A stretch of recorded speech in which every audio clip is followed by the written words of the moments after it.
وصلت لداكشي اللي بغيت. قريت، تكرفست وتعذبت، شديت الدبلوم ودوزت سنوات من الشوماج. ما كنتش قدرت نبقى جالس في الدار حيت كانت تابعاني عائلتي خصني نصرف عليهم، وكانوا عندي جوج خواتاتي خصهم يتزوجوا، خاص نكون واقف في جنبهم. وانا كنت ماشي من دوك الدراري اللي كيبقاو واقفين في راس الدرب. كانوا ديما ولاد الدرب كيبقاو يضحكوا عليا، كيبقاو كيقولوا لي ويلي ويلي سير سير، انت ماشي راجل، انت غير ولد ماماك. وانا كنت فرحان، كنقول على الاقل بعدا انا عندي ميمه كتبغيني وفرحانه بيا.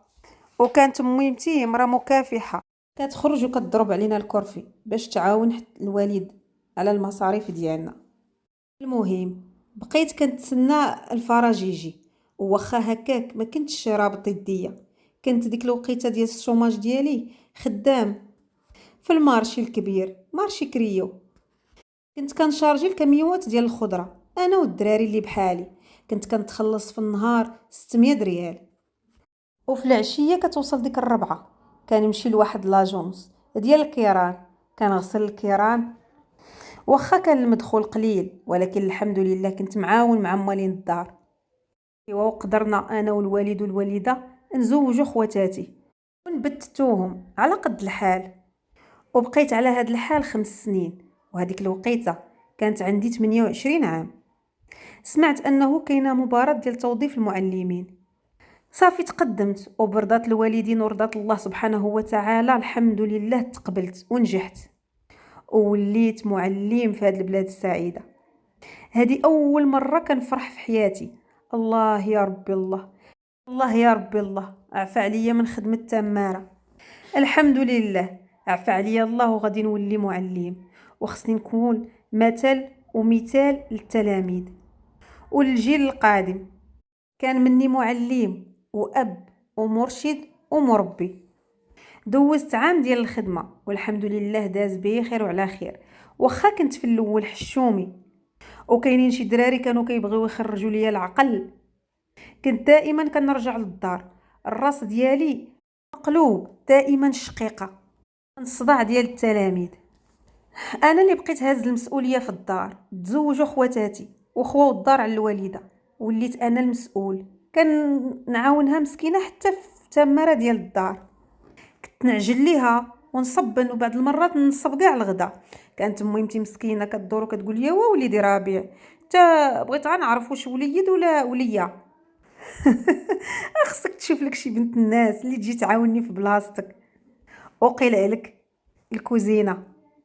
وانا كنت دائما كنحضر راسي، كنت منيس لانني كنت كنقول مع راسي شكون هاد بنت الناس اللي غتقبل على الوضعيه ديالي، واللي غتقدر تهز ليا الوالده والوالد، وانا مستعده نديرها في عينيا ونتهلا فيها. ولكن كنت فيما كنتعرف على شي وحده وكنعاود لها على وضعيتي، كتقول لي يا والديك هما والديا وانا نطيح معاك في العافيه. ولكن نهار اللي كتلقى ما اللي حسن مني ما كتعقلش عليا. عارف راسي ماشي زوين وماشي بوغوس، والوضعيه راكم عارفينها ماشي لاباس عليا. ولكن الحمد لله حاليا قادر نهز راسي على داكشي. ودي كنت منيس وما عمرني تجرأت انني نبغي شي وحده زوينه او نشوف شي وحده على مني. كنت دائما كنحاول نقلب على شي وحده اللي تكون في المستوى ديالي باش تقدر تقبل على العيشه ديالي. ولكن دابا فقدت الامل، واخا راه العمر كيدوز بالزاربه. واحد النهار مشيت نجيب الوالده من الحمام، وانا واقف كنتسناها قدام الباب باش نهز ليها السطوله. اميمتي خارجه من باب الحمام وهي كتضحك. قلت لها بصحه تحميمه، ياك لاباس شتك خارجه والتبسيمه على فمك؟ قالت لي وخلي حتى للدار ونعمرو ان شاء الله واحد البريري تاع اتاي ونجلسوا ونعاود ليك. وفعلا داكشي اللي كان، عمرنا الصينيه حطيناها، والوالده غير كتشوف فيا وكتضحك، وانا كنشوف فيها وكنتسنى وكنقول لها مالكي اش كاين؟ وغير كتشوفي فيا من الصباح وكتضحكي، ايوا ضحكيني معاك. وهي تقول لي وا وليدي ما عندي ما نخبي عليك، كنت كنتحمحم وجالسه حدايا واحد المراه، حتى دخلات عندها واحد البنت ما نقولش لك وليدي، الزين والطوله والتجريده، حكات ليها ظهرها وبلا ما نطلب منها وهي الدور لعندي، وسولاتني الحاجه ندوز لك على ظهرك. شفت في الوالده وبدات كتبان لي الفكره علاش كتهضر. قلت لها انتيا طبعا، قلتي لها ودوزات لك على ظهرك. وهي تبدا من الوالده كتضحك وقالت لي ما نقولش لك اوليدي واحد الحكه، الله يعطيها الصحه. بقيت كندعى معاها حتى مسكينه بدات كتبكي. وانا جا طاح في يدي العجب، قلت لها وعلاش غتبكي؟ وهي تقول لي يا ولدي ربيع راه مسكينه يتيمه ومربياها هذيك المراه اللي كانت جالسه حدايا، ورانا وليدي هضرت معاها الا كان فيها شي نصيب تزوج بها ان شاء الله. خلاتني غير كنشوف، بقيت عا مصدوم. قلت لها الوليده واش انت باغا تزوجيني بوحده غير حيت دوزات لك على ظهرك؟ قالت لي الوالده انا اللي عارفه شكون اللي غيصلح لك وشكون اللي ما غيصلحش ليك. ورات وجهها وتقلقات مني. في الحقيقه انا ديك الوقيته ما كنتش مستعد انا نفسيا للزواج، وما كنتش باغيه بديك الطريقه. انا كنت باغي زعما حتى نتلاقى معاها في شي ظروف زوينه، وحتى انا بغيت نعيش ديك اللحظه ديال الحب من النظره الاولى، ماشي من الحمام. المهم قلت اعوذ بالله من الشيطان الرجيم وفوضت امري لله، وبديت كنحذر في الوالده. قلت لها وصافي الوالده امتى غتمشي تشوف فيها؟ وهي تقول لي غير نتشاور مع خواتاتك ونحدو ان شاء الله النهار امتى نمشيو. وفعلا جاو خواتاتي وداروا النهار ومشاو شافوها، ومني رجعوا كنتسناهم باش يهضروا عليها ما جبدوهاش ليا، وغير ساكتين وكيتهامسوا بعضياتهم. ما قدرتش انا نجبد الموضوع ولا نسولهم، وخاصه اننا كنحشم من الوالده. واخيرا الوالده غتنطق وغتقول لي راه سميتها سميه والعمر ديالها 25 عام، بنت الناس ظريفه وزوينه وخاصك غير تهلا فيها. واش قلتي وليدي نمشيو ان شاء الله نهار الجمعه تشوفها وتجلس معاها وتتعرف عليها وتتعرف عليك؟ قلت لها اللي درتيها الوالده ياك عجباتك؟ ايوا صافي. وهي تبدا كتضحك وقالت لي يا وليدي غير ثق فيا راه غادي تعجبك حتى انت الا شفتيها. جمعت النوضه وخرجت. في الحقيقه ما سمعتش عليها بزاف، رسمت ليها 100 صوره وصوره في خيالي وكنحس براسي متوتر. جا نهار الجمعه دوشت ووجدت راسي وبالي حتى هو مشطون. هزينا داكشي على قد الحال وعلى قد جيبي ومشينا لعند الناس. وصلنا عند فم الباب وانا متردد وما قدرتش ندخل وما متيقش راسي انني غادي ندخل زوفري وغادي نخرج داير خاتم في يديا. ايوا دخلنا وبقينا جالسين مع المراه اللي مربياها، وما غاديش نقول لكم عافم وقولوا فيها كثرة الهضره. ما بغات هذيك المراه تقادا ولا تسكت، كل شي هضرات عليه. عاودت لينا على حياتها وعلى الجيران وعلى راجلها وعلى عائله راجلها. المهم من الشي قال ليقا وشويه مني كملات نقزات لينا السياسه. وانا بقيت غير جالس شدني الملال. داك الجليج ديال ديك الصاله كله حسبته، ولا ديك المراه بغات تسكت. عييت من طلب الله، يا ربي يا سيدي ربي تسكت ديك القاسطه اللي ساكته ولا تصرط وتقول. وما كتسكتش وما رداتش لسانها لفمها. شويه كتبان ليا العروسه خارجه منها لراسها. ايوا بالسيف المراه راه ما بغاتش تسكت، وغتكون عيات ساعه ونص وهي جالسه في البيت كتسنى زعما باش تجيب تخرجها. المهم وهي جايه داخله من الصاله ما نقولش لكم حسيت بقلبي وقف. وهي جايه كتمشى بالمهل ولابسه داك الثوب ابيض والجلايل ديالو بالزقلي. والله الا عجباتني، زينه طويله وسمراء. بقيت متبعها بعيني وهي ما هزتش عينيها من الارض، ما قدراتش تشوف فيا. دخلت وسلمات عليهم كاملين ووقفات قدامي وهي حادره راسها وقالت لي بصوت ما مسموعش السلام عليكم. جاوبتها وقلت لها وعليكم السلام. هو مشات وجلست حتى ديك السيده اللي مربياها. بقيت مره كنطلع عليها بعينيا واخا ما كنطولش فيها الشوفه، حيت الجماهير اللي كانت حاضره معايا كامله حشمت منهم. بقيت حاضر راسي وكنتصنت لصوتها ملي كتكون كتهضر مع الوالده. وهي تسولها الوالده وقالت لها هانتي راه هذا هو ربيع وراه غيحطك في عينيه وغيتهلا فيك، واللي بغيتيها بنيتي وعلى قد جهدو راه غيجيبها لك، وان شاء الله غتعيشي معنا في الهنا، راه حنا ناس معقولين. اش بان لك بنيتي؟ سكتات وانا من داك السكات ديالها تخلعت، ووليت معصب، وليت كنسرسر بالعرق، وليت كنقول مع راسي ما عرفتش واش عجبتها، ياك ما كتقول مع راسها تستاهل ما احسن مني. وشويه وانا نفيق من داك التفكير ديالي، حيت بديت كنسمع في الزغاريت وفي الضحك، وتما وانا نتفكر السكوت علامة الرضا. قرينا الفاتحة وركبنا الخواتم، وما نكذبش عليكم عيني ديك الساعة ما نزلتهمش من وجهها، وما كرهتش انني نبقى تما ما نرجعش لدارنا. ووليت كنقول مع راسي كون غير اليوم طيحنا النكاح. ايوا فعلا دازت غير شي يامات ودرنا العقد، ولاننا ناس محافظين وحتى هما ما عمرنا ما خرجنا الراس في الراس. وكنت وقت ما كنبغي نشوفها خاصني نمشي عندهم للدار، ودائما خصني نكونوا تحت عينين عائلتنا. وراكم عارفين مني كنجلسوا نهضروا راه كلشي كيبقى حاضينا، وفاش نبداو نتحتوا مع بعضياتنا كلشي كيسكت وكيطلقوا ودنيهم. وهذه هي قاعده المغاربه. المهم ما تعرفتش عليها مزيان، وجاو النهار ديال العرس ودرنا العرسنا، واخيرا انا تزوجت. وواخا تزوجنا كنا بعاد على بعضياتنا، كانت هي دائما حشمانه مني، ما كنتش كنقدر نقول لها شي كلام زوين ولا الشعر، مع العلم انني راه كنت دائما كنكتب شي خواطر. وما غاديش نقول لكم مع كنا ساكنين مع الوالده كنت كنحاول ما امكن انني نكون حذر في التعامل معها، حتى ولات الوالده مره كتقول لي يا وليدي اتهلا في مرتك وديها فيها وعطيها شويه الوقت. ايوا المهم دازت 7 ايام على زواجنا. ايوا الوالده والوالد اختي وراجلها كانوا غيمشيو للحج. ايوا الحمد لله مشاو بخير وعلى خير، ورجعت انا لخدمتي. ايوا اول نهار نرجع من الخدمه والوالده ما كايناش في الدار، يلاه درت الساروت بغيت نحل الباب وهي تحل لي الباب، والضحكه على وجهها عنقاتني وسلمت عليا من الحنك للحنك. واخا هي مراتي حسيت بقلبي كيضرب، درت راسي عادي. المهم دخلت تعشينا وقلت لها بغيت ندوش، راني عرقان اليوم، راني تسخسخت، الطوبيس هرب عليا وجيت المسافه كامله على رجليا.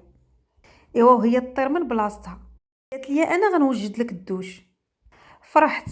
ايوا المهم دخلت كندوش وكنتحمحم حتى بقى ليا غير ندير الصابون ونتشلل، والماء هو يبرد ما بقاش سخون. عيطت لها سميه شوفي واش السخان طفى. جات كتجري قالت لي لا راه ساعل. قلت لها ميمتي والله الا الصابون في عينيا، شوفي واش من البوطه، واخا انا راه يلاه بدلتها دابا ما كاملاش حتى سيمانه. سمعتها كتضحك وقالت لي لا. انا استغربت، واه عمر الدوش ما دار هاد الحاله. ايوا جات حدا باب الدوش وهي تقول لي وعرفتي اش غدير، وغير سربي تشلل بما بارد وخرج دغيا. وفعلا داكشي اللي درت، ما عندي ما ندير، طلقت الماء بارد وخرجت بالزربه كلي كنقفقف. مشيت كنجري للسخان كنقلب لقيتو خدام. بدات كتضحك وهي تقول لي ايوا كي جاك الماء بارد. شفت فيها وعرفتها دارتها بالعاني. طلع لي الدم وكعيت. قلت لها واش تسطيتي؟ بقات مبرقه عينيها كتشوف فيا وهي تبدا تضحك، وهي تقول لي راني بغيت غير نتمازح معاك. حشيت وجهي تقربت ليها وقلت لها شوفي اخر مره تضحكي معايا بحال هاد الضحك. حضرات راسها ومشات. الغد ليه مني فاقت وهي ما منخلاني ما كتهضرش معايا، وبديت كنفكر كيفاش غنتصالح معاها. فين ما نبغي نهضر معاها كتقمعني، حتى طلع لي الدم ولبست حوايجي وخرجت في حالي. دازت 5 ايام وانا كنحاول نهضر معاها. ايوا الحمد لله شويه بدات كترطاب.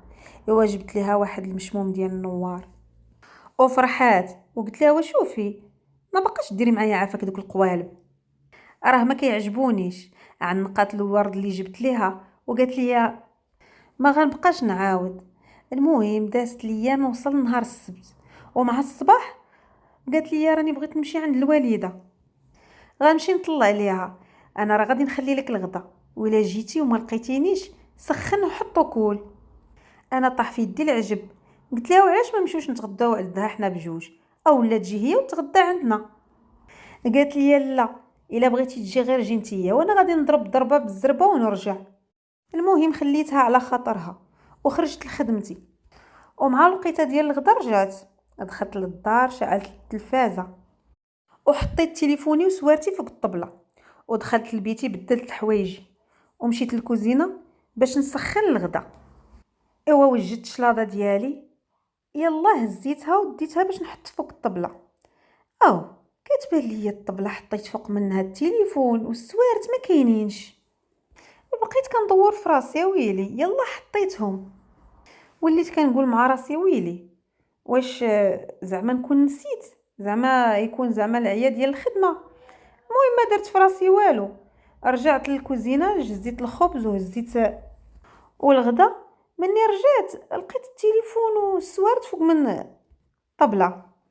في الحقيقه شدتني الخلعه، قلت واش انا بوحدي ولا معايا البراني. بديت كندور في الدار وكنعيط سميه سميه، ما جاوبني حتى واحد. طلعت حتى للسطح ودرت الدوره فيه وعاود نزلت. مني رجعت لقيت الطبسيل ديال الغدا ما كاينش فوق الميده. صافي هنا بدا يخرج لي عقلي، بديت كنقول اعوذ بالله من الشيطان الرجيم وكنقرا في القران. يلا غادي نجبد التليفون ديالي باش نعيط على سميه، وهي تخرج ليا من تحت الميده.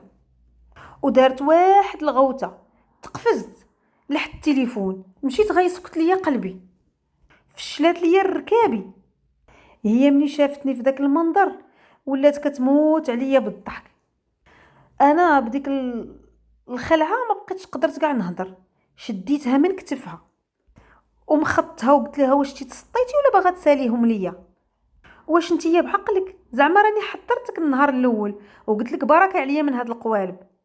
هي عاد ما زادت في الضحك ديالها وقالت لي واه راه بغينا غير نضحكوا شويه. وانا ندفعها قلت لها تي ضحكك راه باسل، وكنتي غتسكتي ليا قلبي بالخلعه. هذا راه ماشي ضحك، هذا راكي غادي تصفيها ليا. ايوا ناضت جبدات الطبسيل من تحت الميده وحطاتو وقالت لي يلاه نوض تغدى. ما قدرتش نتغدى. حدي قلت ليها تعاودي ديري بحال هكا غادي نصيفطك لداركم. حضرات راسها وقالت لي صافي ما بقيتش غنعاود، انا كنتغدى وكنخنزر فيها. قلت لها غير قولي لي منين كتجيبي هاد الفعيل وكيفاش كيطيحوا لك هاد الشيء في راسك؟ وهي بقات حاضره راسها، قالت لي انت ما كتضحكش معايا. ايوا فاش كنمل كنبغي نضحك معاك. وواخا هكاك ابتسمت، واخا في الحقيقه داكشي اللي دارت ليا راه ما كانش خصني نضحك. انا قلت ليها ولكني راكي خطيره، انت راه خصك تكوني في اخطر المجرمين. قلت لها الا بغيتي تضحكي ضحكي، ولكن فوتي عليك داك الضحك الباسل ديال البنايه، راه ما عنديش معاه.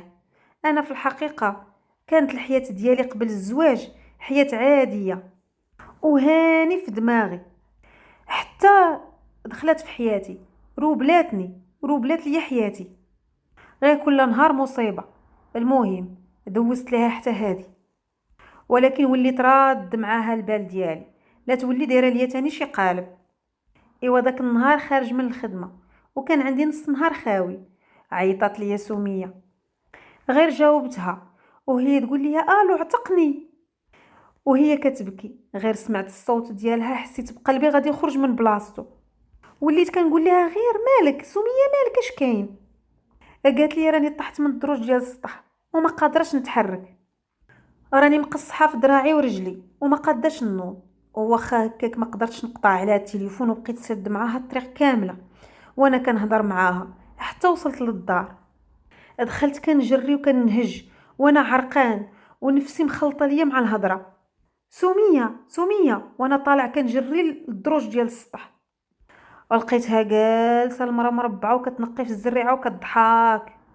شديت هذيك الوقيته وعطيتها واحد الطرشه حتى شافت النجوم، ومع ذلك والله ما سكتت من الضحك.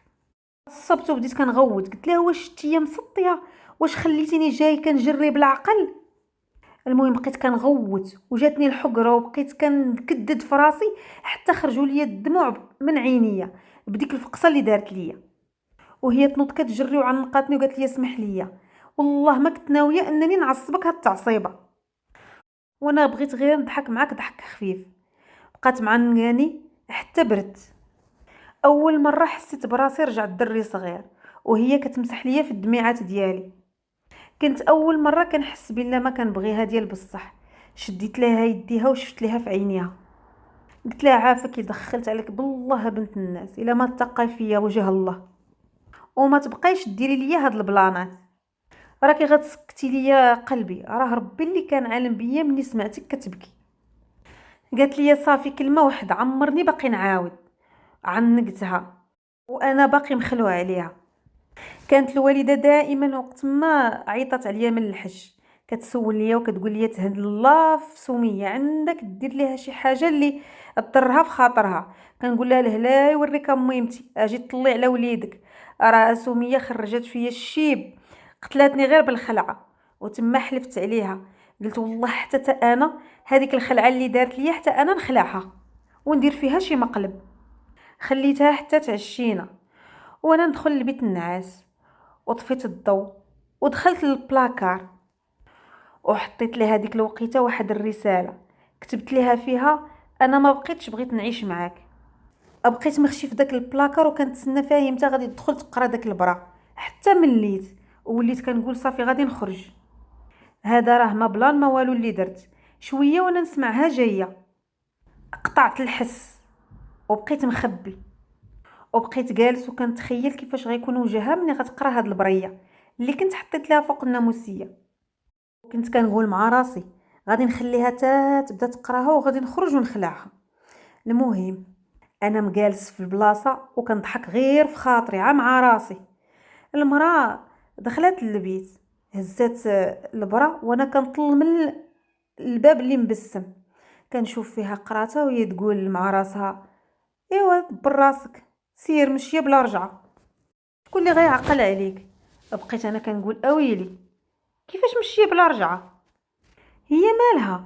ما بقيت فاهم والو، ما تخلعات ما تصدمات.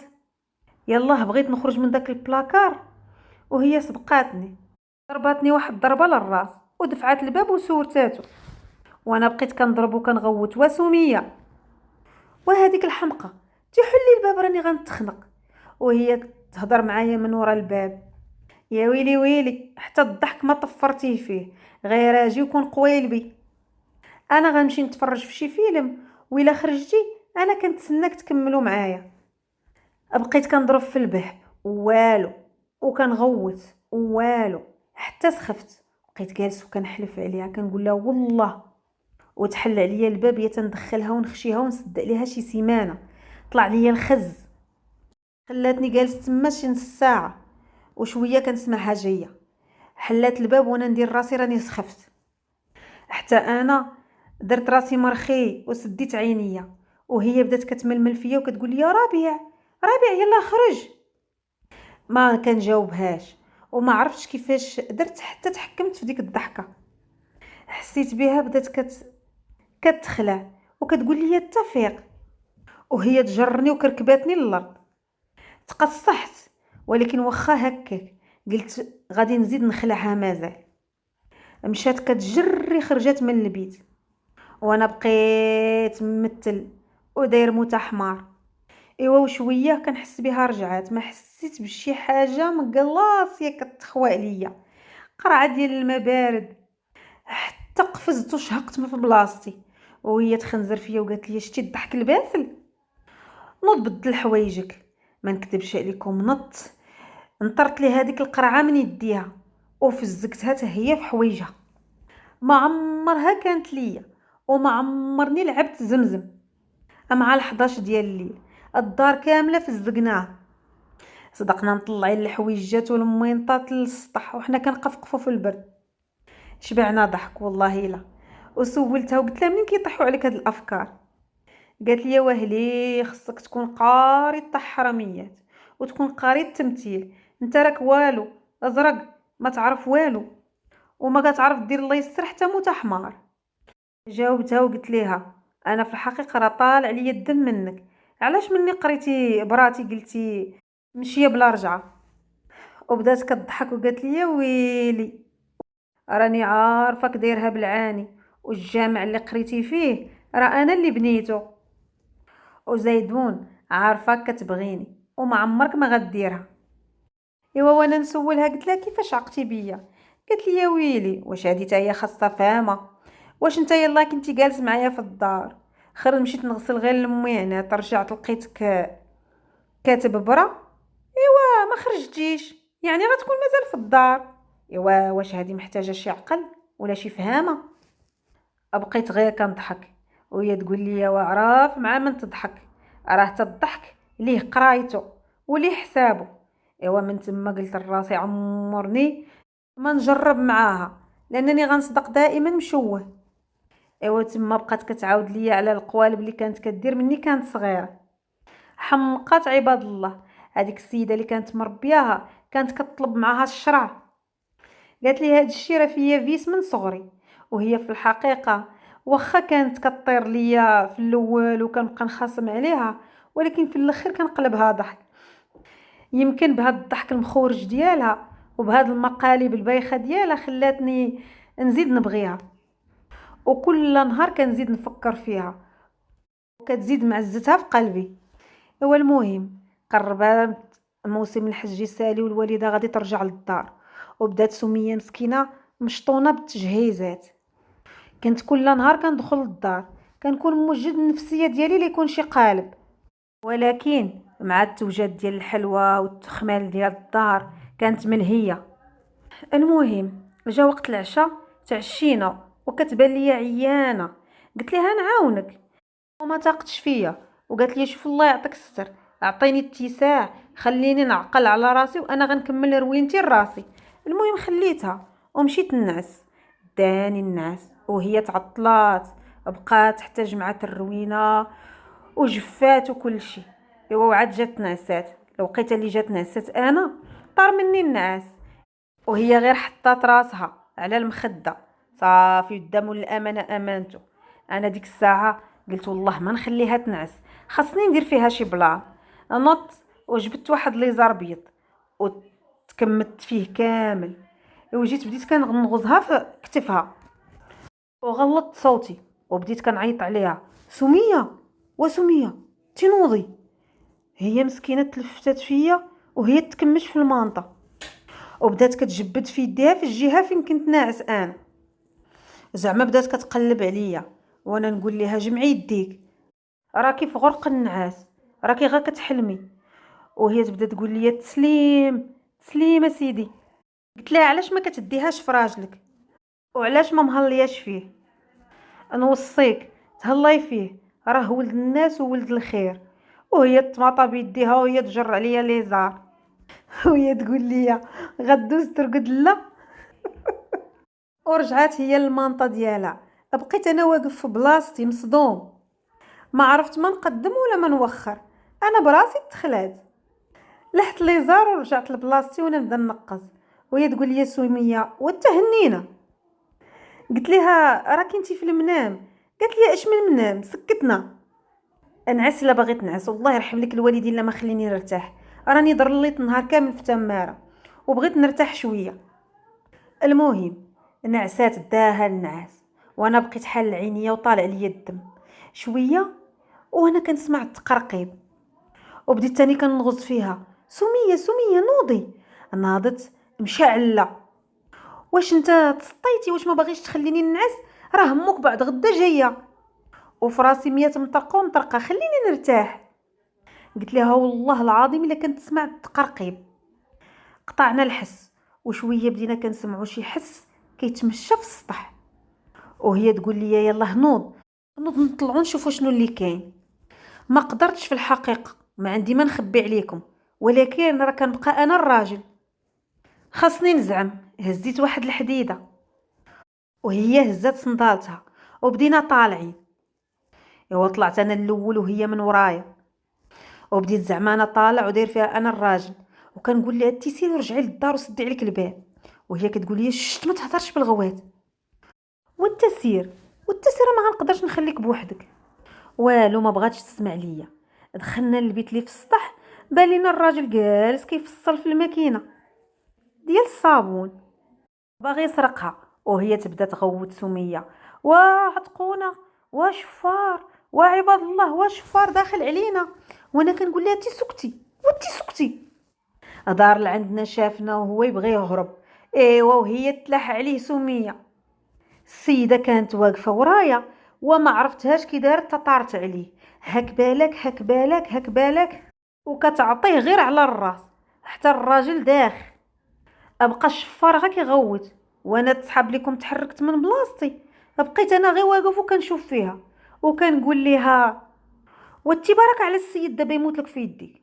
وهي كتقول يا ورابع تزيد عتق ويلي. وانا بقيت مربع واقف في بلاصتي ما عرفت باش تبليت. وهي تشير عليا بصندالتها، والصقع والمنطيحي واش كتفرج فيا تزيد كتفو.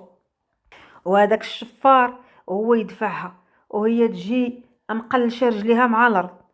وناض بغا يهرب، ولكن الراجل دايخ مسكين ولا غا كيتهامى وكيجر في رجليه. وهي تقعد لي عاوتاني، وهي تجرو نزلات وطيحاتو للارض وبركات عليه وبدات تعطيه. ايوا ديك الساعه انا زعمت وبديت حتى انا بوت شريط ربح. حتى بكيناه ولا كيطلب ويزاوق باغي غير السلاكه. ولكن سميه مني شداتو ما خلات فيه غير اللي نسات. المهم تجمعوا علينا الجيران وكتفناه وبقينا كنتسناو في البوليس. وهي كل ساعه تنزل عليه بصندالتها للراس وتقول ليه ما حشمتيش تفيقني في نص الليل. والنهار كله وانا واقفه في تماره وانا نفك فيها والو. مخشيه وسط عباد الله وكتعاود ليهم تفاصيل من الالف حتى الياء، والشعر ديالها راه واقف في السما وكتنهج. وانا كنجرها وكنجمع عليها في قندادها وهي من حدها وهي كتحلف على داك الشفار ووالو ما بغاتش تعاتق. وكتوري للناس كيفاش حتى شداتو. ايه غير وصلت للجزء ديالي فاش كنت انا غير واقف ومصدوم. قلت لها امي انتي هدا هادي غدا تورق فيا. وانا نخرج فيها عينيا وقلت لها يلا دارك نزلي يلا دوزي قدامي. ايوا الحمد لله وقفوا علينا البوليس ديك الساعه وجاو داوه وتفكات الحمد لله الجقله.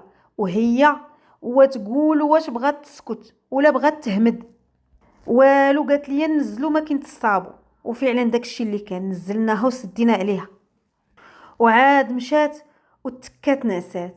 وانا بقيت غير جالس في الصاله وكنخمم وكنقول مع راسي ايوا بي من مزوج تبارك الله. ومره كنتفكر داكشي اللي طرا وكنضحك غير مع راسي وكنقول وسميه مرا واش من مرا ديال الزمان هادي راه نقطع سبع بحوره وما نخافش عليها. فايقه وعايقه ومرا وقاده ولا اللوم ولاتي. نهار اللي كنعيشو معاها كنحس براسي كنتولد من جديد. كيعجبني كيفاش كتصرف وكيفاش كتوقف معايا وكيفاش كتهلا في والديا. والخاطر اللي عندها كانت كتفهمني بلا ما نهضر، كانت حافظاني وكتقراني من عينيا.